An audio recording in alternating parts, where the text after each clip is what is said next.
Hello guys, good morning. আমার নতুন একটি সরষে তোমাদের সবাইকে ওয়েলকাম। আজকে যেহেতু মহালয়া আর আশ্বিনের 4 তারিখ, আমরা তো বাইরে হাওয়া খেতে চলে এসেছি, আমি, দিদি আর মা। আর বাবাকে আমরা ঘরের দিকে, বাবা যেহেতু আসেনি তার বাবাকে ঘরের দিকে তালা মেরে চলে এসেছি। कमाल है यार, कैसे कैसे लोग रहते हैं यार यहाँ पर। আমরা যেদিকে হাঁটছিলাম ওইদিকে দাদাদের ঘর পড়ে, তো আমরা তাদের ঘরে ঢুকেছিলাম। অ্যান্ড দাদাদের ঘরে একদিকে অনেক সুন্দর ভিউ পড়ে, যেটা আমি তোমাদের সাথে শেয়ার করলাম। অ্যান্ড দাদাদের ঘরের সামনে হাতি ক্যাম্পও ছিল, যেখানটা আমি উঠে অনেকগুলি ভিডিও বানিয়ে ফটো উঠিয়েছিলাম, যেটা তোমাদের সাথে লাস্টে শেয়ার করব। অ্যান্ড আমরা যেহেতু সকালবেলা গিয়েছিলাম তাই কিচেনে কিছু কাজ করা হয়নি, তাই আমি এসে বাসি কামগুলি করে নিলাম।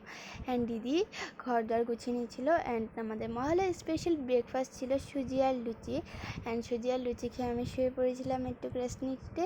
আর উঠে দেখি যে মা, বাবা, দিদি সবার স্নান হয়ে গেছে। অ্যান্ড দিদি ঠাকুর ঘরে চলে এসেছে, আর আমাদের লাড্ডু স্নান করে নেবে। তো আজকে ভিডিওটা এখানে এন্ড করছি, দেখা হচ্ছে নেক্সট ভিডিওতে। Thank you for watching. Like, comment, share, subscribe. Bye. এই দুপাশের পাহাড় জানে আমার ভালোবাসার মানে, তুমি শুধু